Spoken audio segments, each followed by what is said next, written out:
ओम शांति।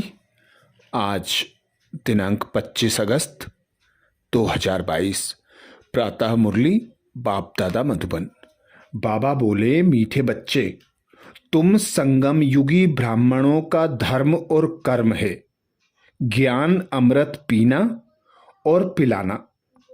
तुम नरकवासी को स्वर्गवासी बनाने की सेवा करते हो। मीठे बच्चे, तुम संगम युगी ब्राह्मणों का धर्म और कर्म है ज्ञान अमृत पीना और पिलाना। तुम नरकवासी को स्वर्गवासी बनाने की सेवा करते हो। अर्थात संगम युग पर विश्व कल्याणकारी पिता परमात्मा हम आत्माओं को ब्रह्मा मुख द्वारा ब्रह्मा मुख वंशावली ब्राह्मण अर्थात बीके बनाते, जो विश्व कल्याण के निमित्त बनते। बाबा हम बच्चों को ऐसी श्रेष्ठ श्रीमत देते कि हम ऐसे श्रेष्ठ कर्म करते जिससे सारे विश्व का कल्याण स्वतः और सहज होता। इसीलिए इतने सभी बच्चे कहते कि हम ब्रह्मा कुमार कुमारी हैं, ब्रह्मा की संतान हैं, प्रजापिता है तो जरूर धर्म के बच्चे होंगे, मुख वंशावली हैं तो भी जरूर माता पिता चाहिए ना। मम्मा की भी मुख वंशावली कहेंगे, बाबा की भी मुख वंशावली कहेंगे, तो दादे की भी मुख वंशावली ठहरी। कुख वंशावली का यहाँ नाम ही नहीं है। वह कलयुगी ब्राह्मण हैं कुख वंशावली, और बाबा कहते तुम हो मुख वंशावली ब्राह्मण। वह ब्राह्मण एक दो को हथियाला बंधाते विष पिलाने के लिए, और तुम ब्राह्मण ज्ञान अमृत पिलाते, परमात्मा से हथियाला बंधाते हो। कितना अंतर है। वह नरकवासी बनाने के लिए और तुम स्वर्गवासी बनाने के लिए। ज्ञान अमृत से मनुष्य, मनुष्य से देवता अर्थात नर से नारायण बनते। हम ईश्वर की औलाद बनते हैं तो फिर मदद भी मिलती है। बाबा कहते तुम बच्चों को स्वयं भगवान एडॉप्ट करते, जिसका गायन गति सदगति दाता मुक्ति दाता जीवन मुक्ति दाता है। तो तुम बच्चे भी उसी शिव के शालिग्राम बनते हो, मददगार बनते हो। इसलिए तुम संगम युग पर ज्ञान अमृत पीते और पिलाते विश्व की सेवा के निमित्त बनते हो। प्रश्न किया बाबा ने, तुम ब्राह्मणों को कर्मों की किस गुह्य गति का ज्ञान मिला है? तुम ब्राह्मणों को कर्मों की किस गुह्य गति का ज्ञान मिला है? उत्तर में बाबा कहते, अगर बाप का बनने के बाद कभी भी अपनी कर्मेंद्रियों से कोई पाप कर्म किया तो एक पाप का 100 गुना दंड पड़ जाएगा। यह ज्ञान तुम ब्राह्मणों को है, इसलिए तुम कोई भी पाप कर्म नहीं कर सकते हो। अभी तुम ब्राह्मणों का लक्ष्य है सर्वगुण संपन्न बनना, इसलिए तुम अपने अवगुणों को निकालने का ही पुरुषार्थ करो। अर्थात बाबा हमें कर्मों की ऐसी गुह्य गति बताते कि जैसा कर्म करेंगे वैसी प्राप्ति होगी। पर जो संगम युग का विशेष गायन है कि एक का 100 गुना प्राप्ति और एक पाप का 100 गुना पश्चाताप, तो ऐसे ही बाबा कहते तुम बच्चों को अभी श्रेष्ठ श्रीमत मिलती है, जिसके आधार पर तुम श्रेष्ठ कर्म करते हो।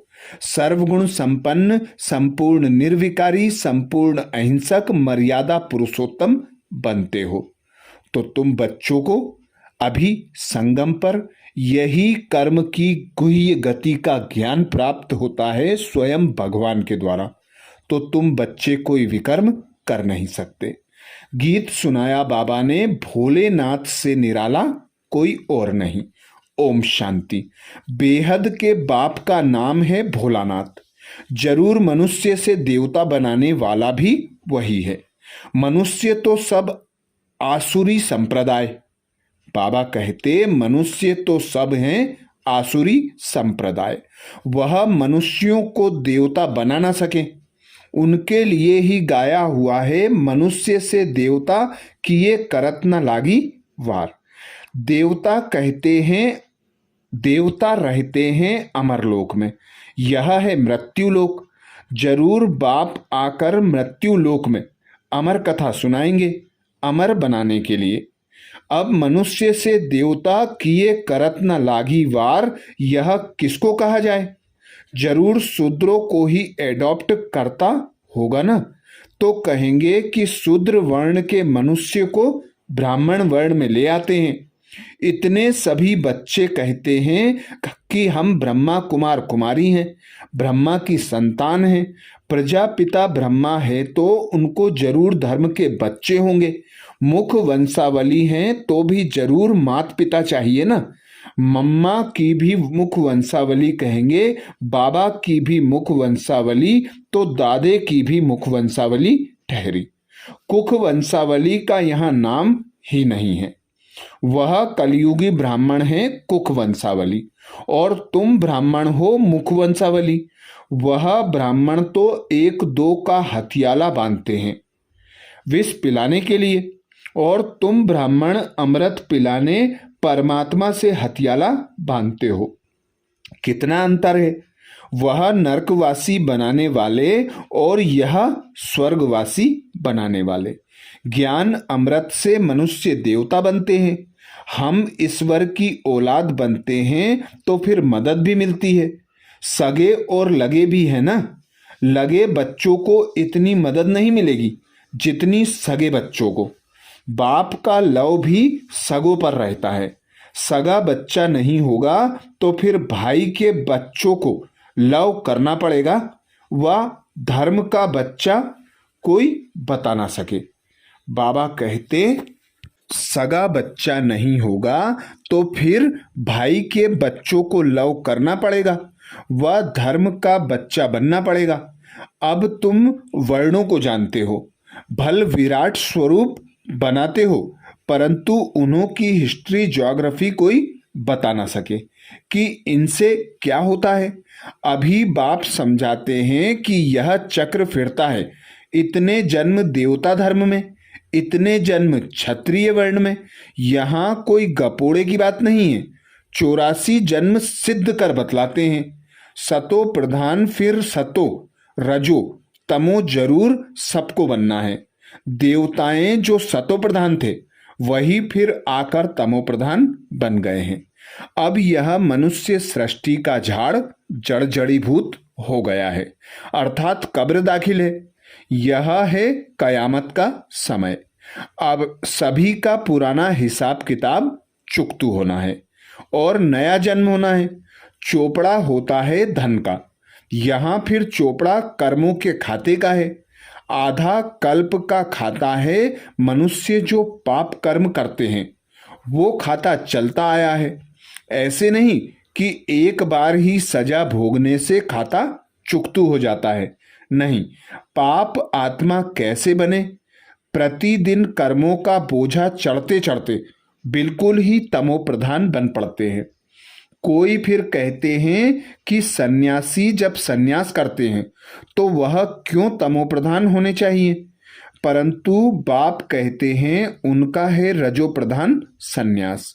अभी तुमको मिली है श्रीमत, वह तो हुई मनुष्यों की मत। जैसे लोग कहते हैं कि हम मोक्ष को पाते हैं, परंतु कैसे? सभी एक्टर्स को तो यहाँ हाजिर जरूर रहना है, वापिस जा नहीं सकते। गीता में भी बहुत ऐसी बातें लिख दी हैं। पहली बात है सर्वव्यापी की। अब तुम बच्चों के अंदर है बाप की याद, रचता बाप और साथ में बाप की रचना। बाबा कहते रचता बाप और साथ में बाप की रचना हम बच्चे। सिर्फ बाप नहीं, उनकी रचना को भी याद करना पड़े। अपना धंधा धोरी भी करते हो और साथ साथ मूल वतन सूक्ष्म वतन शिव बाबा की बायोग्राफी ब्रह्मा विष्णु शंकर को भी जानते हो। फिर संगम युग के जगत अम्बा जगत पिता को भी जान लिया है। जगत अम्बा सरस्वती गाई जाती है। उनके चित्र अनेक हैं, वास्तव में मुख्य एक है जगत अम्बा सरस्वती। यह ब्रह्मा व्यक्त है जो अव्यक्त बनता है। अव्यक्त के बाद वह ब्रह्मा फिर साकार। कर्मेंद्रियों से ऐसा कोई पाप कर्म नहीं करना है। बाबा कहते अव्यक्त के बाद वह ब्रह्मा फिर साकार महाराजा श्री नारायण बनते हैं। फिर 84 जन्म शुरू होते हैं। अब तुम धंधा धोरी करते रहते हो तो कर्मेंद्रियों से ऐसा कोई पाप कर्म नहीं करना है जो विकर्म बन जाए, नहीं तो सर्वगुण संपन्न बन नहीं सकेंगे। गाते हैं ना कि मुझ निर्गुण हारे में कोई गुण नाही। इस समय है ही झूठखंड, सचखंड स्थापन करने वाला एक बाप है। इस समय सभी मनुष्य मात्र निधन के बन पड़े हैं। अभी तुम बच्चों में कोई भी अवगुण नहीं होना चाहिए। सबसे पहला अवगुण है देह अभिमान का। देही अभिमानी बनने में बहुत मेहनत है। देह अभिमान के कारण ही और सब विकार आते हैं। अहंकार है पहला नंबर शत्रु। बाप डायरेक्ट कहते हैं कि लाडले बच्चे, देह का अहंकार छोड़ो। मुझे तो देह है नहीं, मैं इन आर्गन्स द्वारा आकर बतलाता हूं। तुम इन आर्गन्स से सुनते और समझते हो। अब बेहद का बाप मत देते हैं कि मुझे याद करो तो तुम्हारे विकर्म विनाश हो जाएं।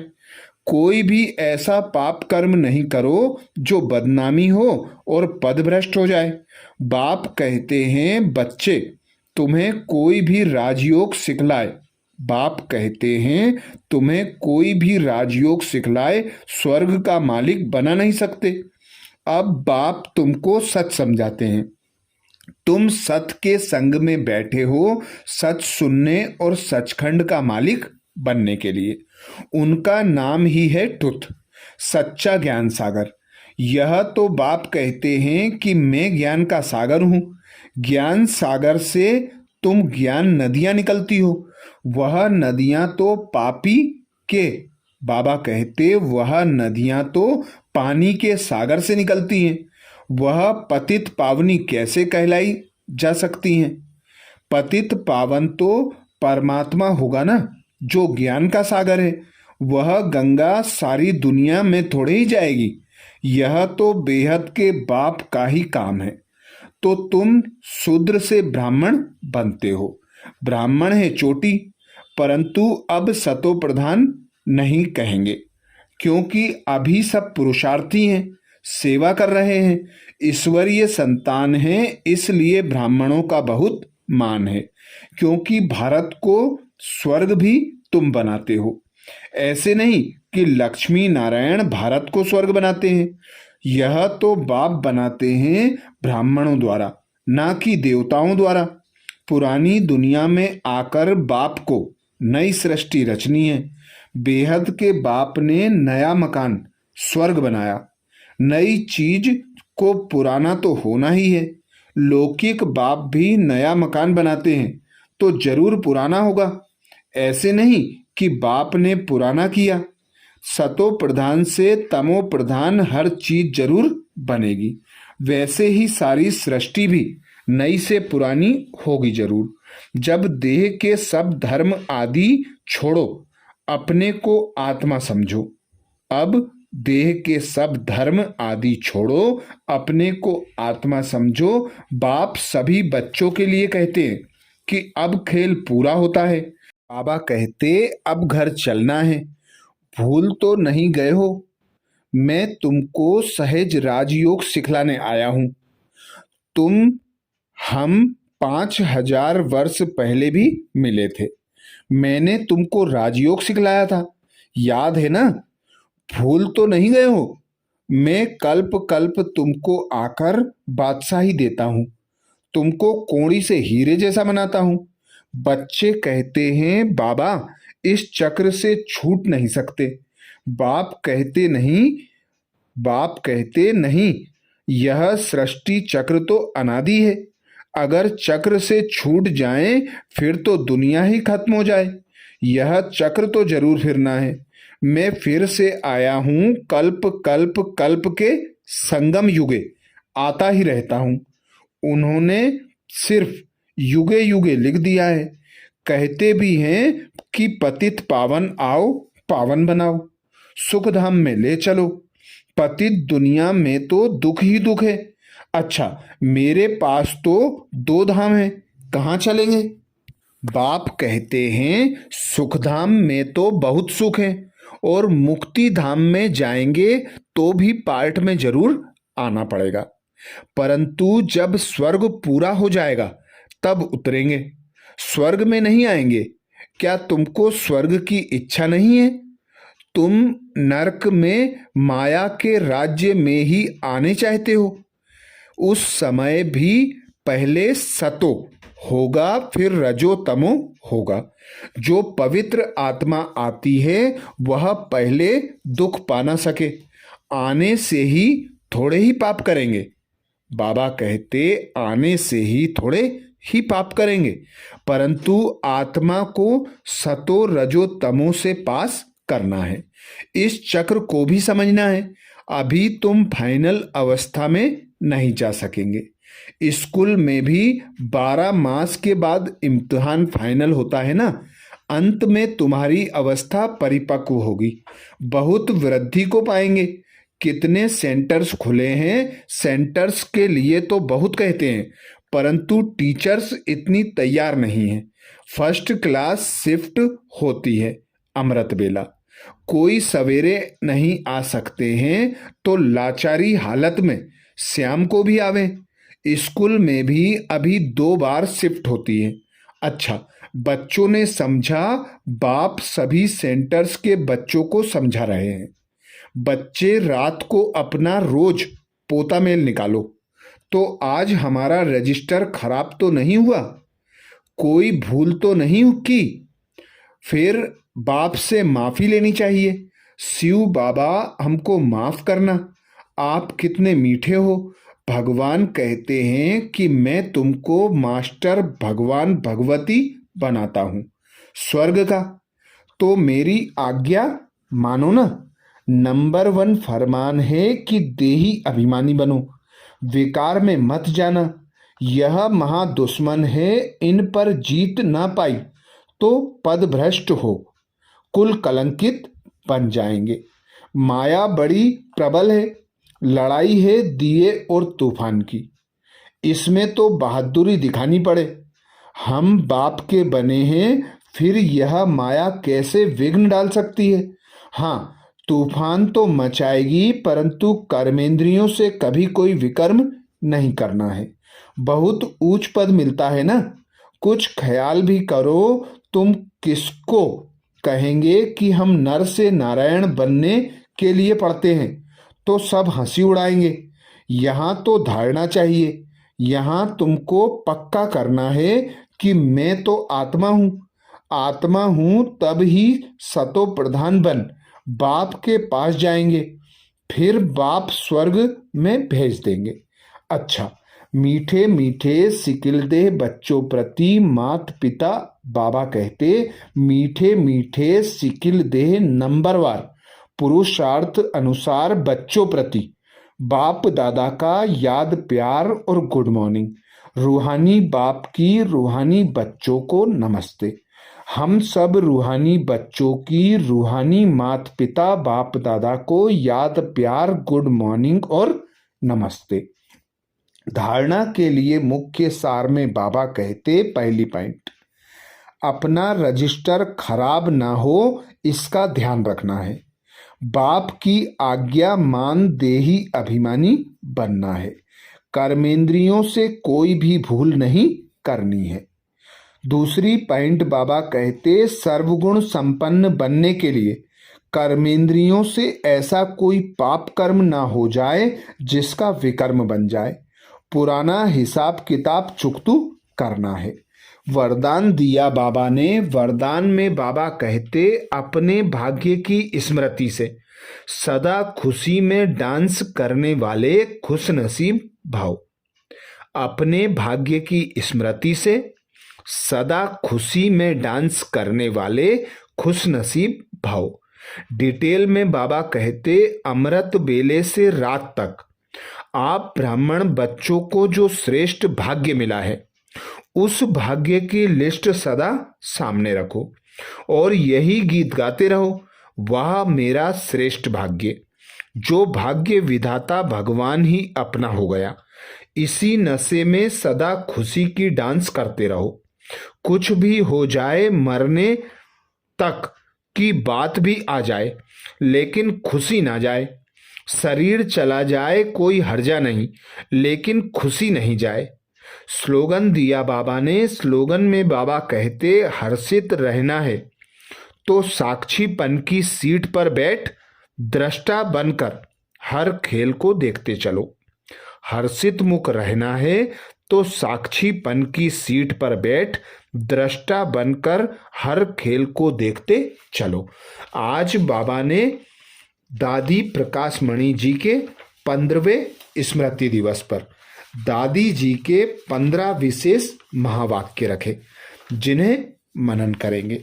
दादी प्रकाश मणि जी के 15वें स्मृति दिवस पर उनके अनमोल महावाक्य संपन्नता व संपूर्णता के समीपता की निशानियां। पहली निशानी दादी बताती, आत्मा जितना संपन्न बनती जाएगी, उतना मनसा वाचा कर्मणा में कोई भी सूक्ष्म विकार नहीं रहेगा। उन्हें संपूर्णता की मंजिल समीप दिखाई देगी। दूसरी निशानी दादी बताती, मन वचन कर्म से सदा अहिंसक रहेंगे। कभी किसी को न दुख देंगे न दुख लेंगे। जब दुख देना और दुख लेना समाप्त हो जाता है, तब संपूर्णता समीप आती है।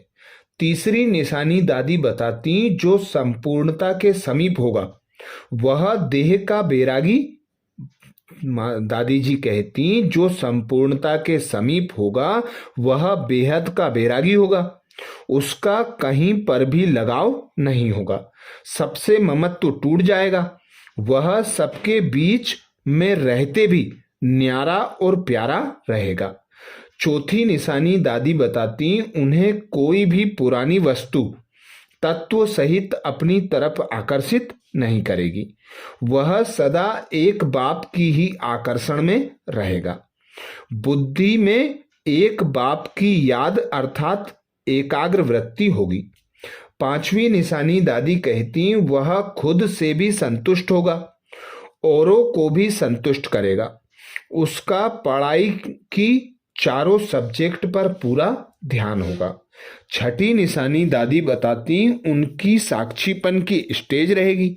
सदा साथी का साथ अनुभव होगा। देह अभिमान की बुद्धि से अथवा पुरानी चाल चलन से किसी को भी दुख नहीं देगा। दृष्टि वृत्ति में रूहानियत और अलौकिकता होगी। सातवीं निशानी दादी बताती, प्योरिटी में फुल होगा। सिर्फ ब्रह्मचर्य नहीं, लेकिन ब्रह्मचारी होगा। किसी में भी उसकी आंख नहीं डूबेगी, क्योंकि उसे नशा रहता हम किसकी संतान है। आठवीं निशानी दादी बताती, वह किसी का अवगुण चित्त पर नहीं रखेगा। वह किसी के अवगुण नोट नहीं करेगा। पुरानी चाल, पुराने संस्कार की तरफ बुद्धि नहीं जाएगी। वह सदैव स्वचिंतन में रहेगा। नवी निशानी दादी बताती, जैसे साकार बाबा ने सदैव अपने को वर्ल्ड सर्वेंट कहा, जितना महान उतना निर्माण होकर रहा। निराकार, निरहंकारी, निर्विकारी, वैसे सदैव अपने को सेवाधारी समझना, यह भी संपूर्णता की निशानी है। 10वीं निशानी दादी कहती, वह अपने को सदैव निमित्त समझेगा। महिमा को कभी स्वीकार नहीं करेगा। महिमा होगी जरूर, क्योंकि सेवा की है, लेकिन निमित्त समझने के कारण मुख से बाबा बाबा ही निकलेगा। वह महिमा में खुश नहीं होगा और निंदा से घबराएगा नहीं। दोनों में स्थिति समान होगी। 11वीं निशानी दादी बताती, वह सबका संबंध एक बाप से ही जुड़ाएगा। उसके मुख से बाबा के प्रति स्नेह के बोल निकलेंगे। प्यारे बाबा ने हमें अपनी प्यारे ते प्यारी चीज दिव्य बुद्धि की सौगात दी है, उस सौगात को संभाल कर रखेगा। 12वीं निशानी दादी बताती, ज्ञान का तीसरा नेत्र सदा खुला रहेगा। ज्ञान नेत्र खुला होने के कारण सदैव समर्थ संकल्प चलेंगे, यह भी संपूर्णता की निशानी है। 13वीं निशानी दादी बताती, उसका हर कर्म श्रीमत प्रमाण होगा, श्रीमत में कभी मनमत मिक्स नहीं करेगा। दिव्य बुद्धि के आधार पर हर कर्म होता रहे, यह भी संपूर्णता की निशानी है। 14 नंबर निशानी दादी बताती, वह आज्ञाकारी वफादार होगा। एक बल एक भरोसा, सर्व संबंध एक से, किसी तरफ भी झुकाव नहीं, ऐसा लगाव झुकाव से मुक्त होगा। 15 नंबर निशानी दादी बताती, उन्हें कोई भी परिस्थिति नथिंग न्यू लगेगी। 5000 वर्ष पहले की बात ऐसे अनुभव होगी जैसे यह तो कल की बात है। ये थी दादी की 15 निशानियां जो संपन्नता, संपूर्णता और समीपता के लिए दादी ने बताई। अच्छा, ओम शांति।